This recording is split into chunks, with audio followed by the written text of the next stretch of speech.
Tell us about why you Mhm. wanted to start the studio and what it took to make that. Well, it took quite a bit of money, and 50 cents of every dollar spent came out of my pocket.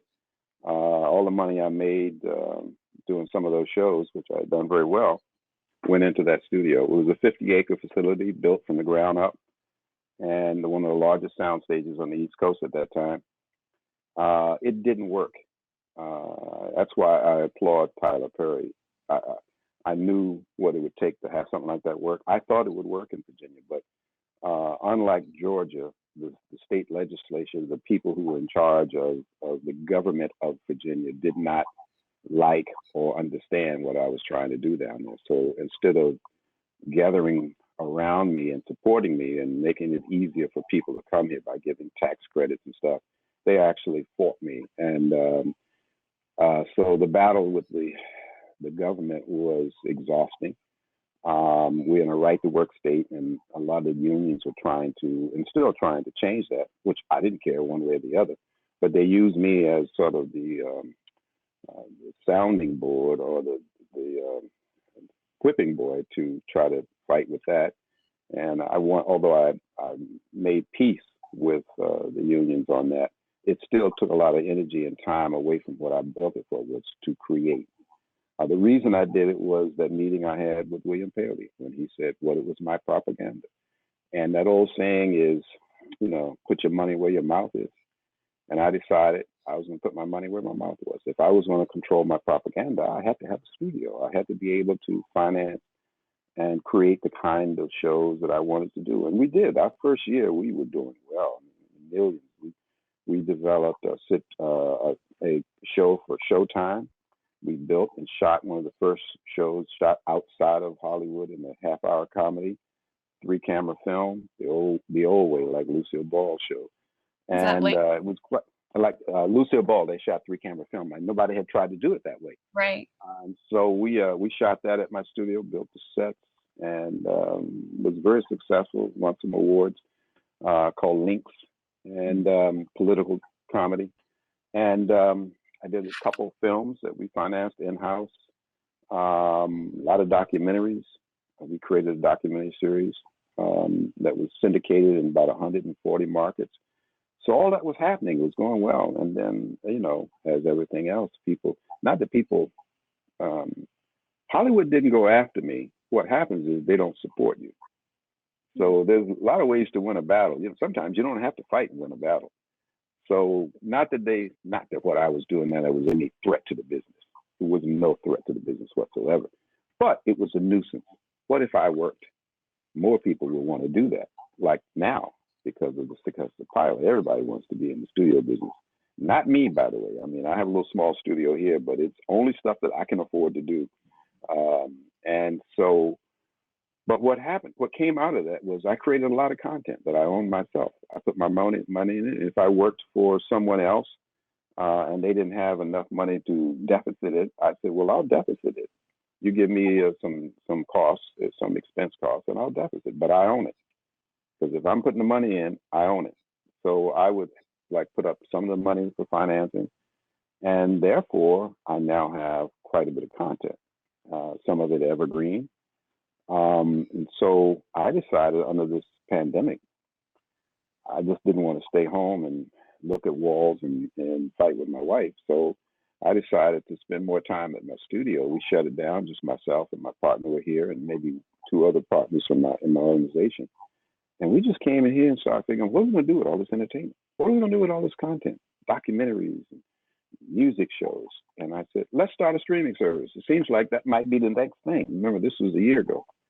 And I'm looking at Netflix, Gain. I'm looking at Roku. I'm saying, well, we should do a streaming service. So we created lgcytv.com. It's a streaming service that is designed for and by the African diaspora. It's about stories and history, not just in America. I mean, we focus everything on America, but in my travels, and I travel a great deal. I spent a lot of time in places like Ethiopia, Nigeria, South Africa, Cape Verde, England, working with people who are from the motherland. There are, even in England, a lot of the young people that I've been mentoring over the years are from Ghana, from Nigeria. So we started working together about 12 years ago, creating content, documentaries, training. I do master classes, both in England. I work with the British Film Institute. And I've seen this talent develop.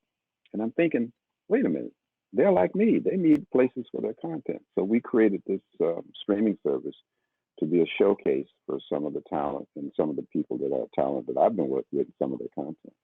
And we're getting ready to expand. And, I watch a lot of what's going on researching. For instance, in America, there must be, 25, maybe 25 channels for Mexican Americans, all and in their language. But you never seen a channel of Black content come out of the motherland in their language. So I said, we're going to change that. So we're going to put up a show coming out of Africa in their language, and there'll be some subtitling. When I go to Ethiopia, I work with a couple of filmmakers who are making wonderful films at low cost. I said, I'll tell you what, I'll partner with you if you put it in subtitles. If you put English subtitles on the bottom, this is what I'll give you. And I now have a couple of films that we show, and we'll show more on our channel, on our service, I should say. And that's what we'll do. I mean, I'm a storyteller, and I want to be in business and with other storytellers because I know the power of what we do. And I think it's time now that the ancestral gains and losses of an entire continent should be told better.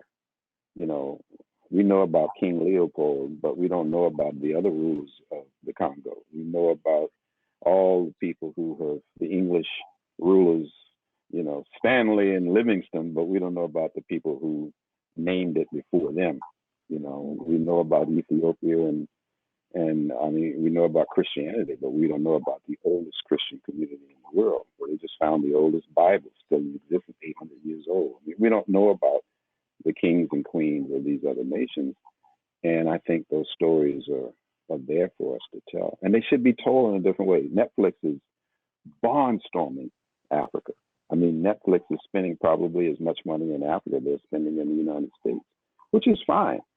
But let the stories be told by people who have ancestral connections to the stories. Not that everything has to be written by Black people, but everything is written primarily by white people. So give us a little space. Let us tell our stories, and we'll work with you, but let us tell our stories about us, and let us have the pride that they have when they tell our stories. I mean, I work with people who have great stories about us, and that great pride, wow, well, I want to feel that. In order to do that, you got to put your money where your mouth is. You got to do it yourself. I can't go run into people. So give me money so I can tell my stories. Let me no, tell your own story and ask them to get out of the way and let you have the opportunity to distribute it. So the last frontier for people who are interested in the need of content is distribution. It's controlling the way that stuff gets to people. And Pandora's box now, 5G is open, and now it's a little easier and less expensive to distribute content now, direct to the consumer, I should say, direct to the consumer. And you're not going to make as much money. I'm never going to be Netflix or Roku.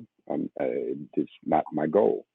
But what I want to be is to be able to support storytellers who have similar interests and tell good stories, finance them, distribute them, share them. I'll license my content to anybody who wants to see it, but that's what I'm doing. And I want to build a group of young filmmakers, some of which now I've been working with for a few years. But one of the filmmakers that I started working with way back to 11 years ago, young filmmaker, he had talent, but needed a little more understanding about storytelling. A year or so ago, he became the first African to win the Venice Film Festival Golden Lion. First African. And this guy that I brought over here, gave him a scholarship, brought him here, and spent 6 weeks with me and at my studio. So when I saw that, and I realized that, you got to build an army. You can't do this by yourself. So most of the people that I work with now are young filmmakers that I've worked with over the years at universities, historically Black universities, and they're doing great work. And they need to grow. I just directed a movie, and I met this wonderful director of photography, and this guy is, whew, I mean, he's AFC caliber filmmaker, and I'm sure if given the opportunity, will soon become a member. As one of my friends who we worked together, his first film as a DP and my first film as a director, we came together, and he was one of 5 members of the AFC 100-year history. And so I know what's possible when people are given an opportunity to be free, to express themselves as a storyteller, either with light or with sound, or with whatever it is. When given that opportunity, consistently, not just one-off. Spike Lee sprang up. Johnny Simmons sprang up. These incredible talents. Ava DuVernay springs up. Her first film, $50,000. We followed. Boom. Now look at it. Those are people that I not only admire, but I feel good about being in that industry with people like